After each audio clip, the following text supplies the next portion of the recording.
તો બધાને જય Shri Ram and good morning. શું કે મારી યુટ્યુબ ફેમિલી બધા મજામાં ને? તો મિત્રો ફાઇનલી ગામડેથી આપણે આવી ગયા છીએ અમદાવાદ ને હવે આપણા ડેલી વ્લોગ કન્ટિન્યુ આવતા રહે ને તો તમે બધા જોતા રહો. મિત્રો પહોંચી ગયા મંદિરે, હનુમાનજીના મહાદેવના દર્શન કર્યા ને અહીંયાથી નીકળી ગયા છીએ ને આવી ગયા ડાયરેક્ટ દુકાને. મિત્રો બહુ દિવસો થઈ ગયા છે દુકાન ખોલી નહીં, દુકાનની હાલત થઈ જુઓ તમે. તો માતાજીને કરી અગરબત્તી ને વળગી ગયા સીધા જ કામ ઉપર. અને મિત્રો આજે તો આખી દુકાનનું પેકિંગ કરવાનું હોય. અને મિત્રો કામ કરતા કરતા વાગી ગયો એક ને બેહી ગયા બે ભાઈઓ જમવા.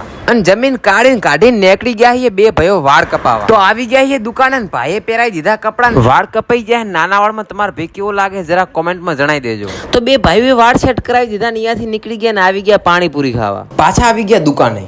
મિત્રો કામ એટલું હતું ને તે કઈ શૂટ જ કરવા મળ્યું નહીં. દુકાને કરી બંધ ને આવી ગયો મેડિક્લોમ. આ દાગાને કાઢવા માટે આપણે લેવા આવ્યા એક ટ્યુબ. મારે વિડીયો બનાવવા એટલે વિડીયોમાં આ દાગા બહુ ખરાબ દેખાય છે તો ભાઈ ટ્યુબ ને લીધી ને હવે નીકળી ગયા રિટર્ન ઘર તરફ. તો બધાને જય શ્રી રામ એન્ડ બાય.